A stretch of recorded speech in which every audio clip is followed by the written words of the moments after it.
Burn Live. Welcome to another episode of Burn Live Show. I'm your host, Capiche. Welcome. Appreciate everybody stopping through and coming through. This is another episode. This is a special episode for me. They always want to tell us how to think. They always want us to think one-sided. They want us to believe that one party is the best party for us to vote on. We cannot think outside the box. We cannot critical think for ourselves. This is the way that so-called America has presented us into thinking. And this debate, this video that I'm going to bring to you in a second, shows that the left side and the right side, if they do sit down, which I believe needs to happen way more, needs to happen. And if you sit down, you can have a good cannabisation, because this is a marijuana show, y'all. But we can have a good conversation and get somewhere and get some things involved. Now, this video right here is a good explanation. I want to let y'all hear it and break it down and discuss. All right, let's get into it. Set up so that we as black people have a harder time succeeding economically, and it's embedded and bred into our culture. And so when we talk about fatherlessness, that's a byproduct of a number of different issues. But if we had the economic power that many of our counterparts enjoy in this country, some of the issues that we face, we wouldn't have those. Officer Tatum, you want to weigh in on this topic? Yeah, I think that a lot of our issue comes from right here in the mind. And I would say that leads from the lack of education. The reason we vote the way we do is from a lack of education. The reason that we think, and no disrespect to the young lady, that we think that somehow our issues are external is a lack of education and knowledge. I honestly believe that we are the arbiters of our success. If we have problems in the inner city communities, we have to look in the mirror first. We have to look in the mirror first. Because on this panel, I highly doubt that anybody on this panel is affected by systemic issues and the systematic oppression. That's not true. I said I highly doubt that none of us are affected. I'm a successful black man. You see how they say that's not true? They quick to want to say that somebody's holding us down. That's not true. Hold on. Let me. I love it. Got an education. I own my own business. I employ black people in my business, and I pay them very well. Why? Because they're qualified. They do what it takes. They come, they interview. And I give them opportunities, and that begat other opportunities. So I honestly think that the person in the mirror is the biggest, problem or success factor in the black community. The other day, I was reflecting on my grandmother, and I was raised by my grandmother, my maternal grandmother. Both my parents were incarcerated on the federal level when I was approximately 5 years old. And I thought about something. My grandmother told me one day, she said, "Do you know that you are the first generation that was born free in this country?" I said, "What do you mean by that?" She said, "You were born in late 1970s. And I said, "Yeah." She said, "Well, when I was born one generation from a descendant of a slave. When your mother was born, she was born in Jim Crow. And so I was the first generation." He was born in what year? See, what I like how he tried to break that down and try to, like, we're still close from racism. Okay.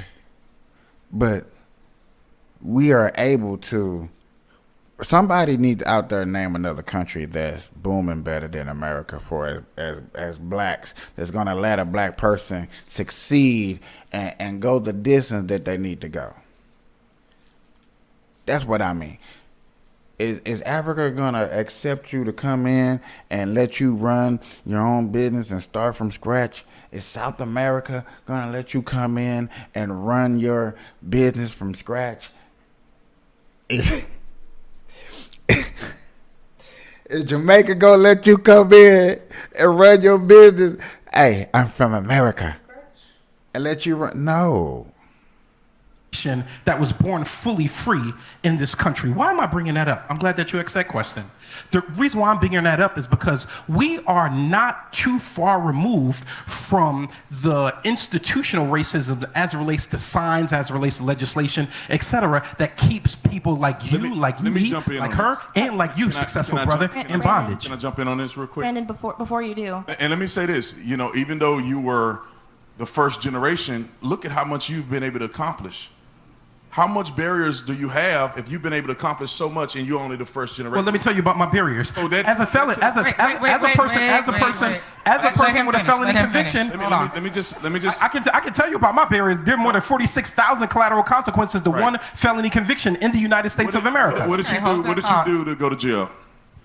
I was involved in criminal enterprising. There you go. So, let me just say this. The reason that I say that is because it's the same person in the mirror. The justice system, the white man, systemic racism, none of that had anything to do with the reason why you went to prison. Nah, I didn't get prosecuted by a white man. I got prosecuted by a black prosecutor. I got prosecuted by a black. I got sentenced by a black judge. This wasn't about white. This wasn't about black. Hang on one second. The system in and of itself. I'm telling you, the reason why you went there and I didn't is because decisions that you made and I didn't make those decisions. And the reason why you're successful now are the positive decisions that you made learning from the experience. Those are decisions that you're making are the arbiters of your success. It has nothing to do with these external factors. You were able to get out of prison, have the experience, and now you're able to free other people. In America, you can do that. In other places, I can't attest to that. But America forced that opportunity. There's no systems that have stopped you, have it? I think that is damaging. A man that was successful, had a good business, booming, set up there and said that the system. And then I be asking people, how does the system keep holding us down? What specifically in the system? And only person, I'm not going to lie to nobody, the Roland Martin show was the only show that actually took the time out and actually try to explain systematic racism to where it, no lie, it actually made somewhat of sense to me. To like, okay, this is what we mean by systematic racism. Now, this article right here that's coming up, like I said, y'all, this video needs to be shared out. I am definitely going to find a way to put this show in the link in the bottom at the end of the show so you can find it and then you can go to it and you see yourself. I tried to find a longer version. I couldn't find it. So anybody out there to find a longer version, please let me know and shoot me up so we can discuss the longer version of this. Now, by having diversity, inclusion, and all that stuff, what it does is it separates us. What? It really does. It separates us because you don't want people to know about our culture? I am an entrepreneur. I hire people for a living. I do not discriminate against individuals who come to my workforce. If I have qualified black people, I'm going to hire qualified black people. What we should be focusing on is having them qualified instead of just giving them a handout because we need to reach numbers. We need young, this is the problem that's happening. I'm gonna shut up, I promise. The problem that's happening is that we're not focused on making sure these young people are successful coming out of school. They're prepared to go to work. They're prepared to interview. We're not prepping them there. We wanna go on the back end and say, well, I have 10 white people, I need 3 more black people, I'm just gonna hire them because we need to meet a quota. That's not the way to do it because they come, they're unprepared, and they're not gonna be successful. What we need to do is help them on the back end, make sure they're successful and prepared, send them This is powerful. This is powerful. out in the workforce where they are competitive and therefore they can compete just like everybody else.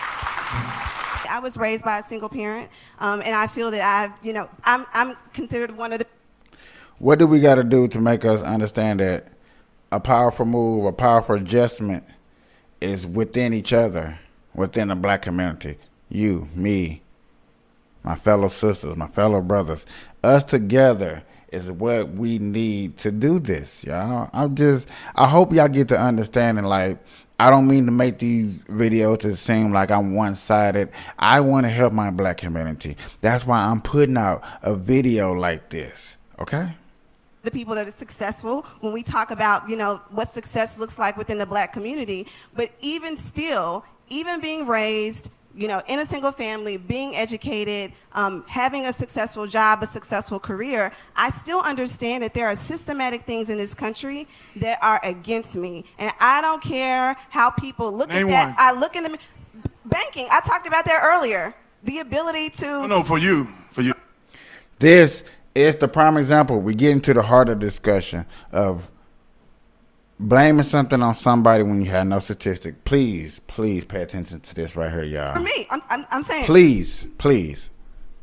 banking, yes, specifically. So just to give you a real life example, in 2020 during the pandemic, I went to my bank. I have good credit. I've paid back my student loans.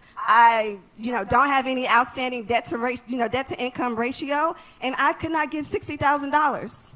And I asked my bank, why was I denied a person who has A1 credit, don't have any student loans, I have, 2 or 3 properties. Why am I being denied a $60,000 personal loan? And you know what? They said because you're Black? They didn't give me an answer. Well, how do you Well, I know it's because assume. you're Black? What I'm saying is, Wait. wait a minute. She couldn't answer it. Ladies and gentlemen, she could not answer it. That's what I'm talking about. When we ask about the race and people and conservatives or Republicans, however you want to look at us, when we ask for the facts, how?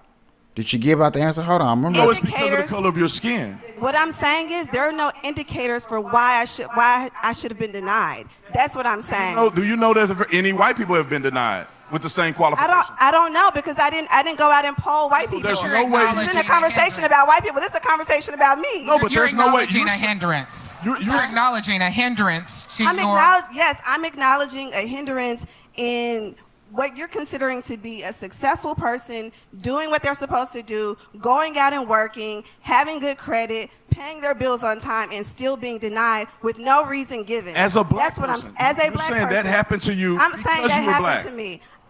What I'm saying is, It hap- yes, I'm saying it happened. Okay. And I happen to be Black, yeah.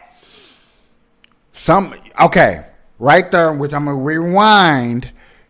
She had no answer, and the man had to literally step in and answer for her. Let me rewind that so you can see that man in the gray suit Successful person, stepped in. doing what they're supposed to do, going out and working, having good credit, paying their bills on time, and still being denied with no reason given. As a Black That's what person. As a You're Black saying person. that happened to you I'm saying because that you were happened Black. to me.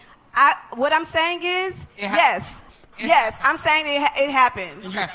And I happen to be Black, yes. Palea, I want to talk about But wait a immigration. minute, I'd like Brandon to respond to that. I see you sat back, you're frustrated. Listen, I'd like you to respond. I will.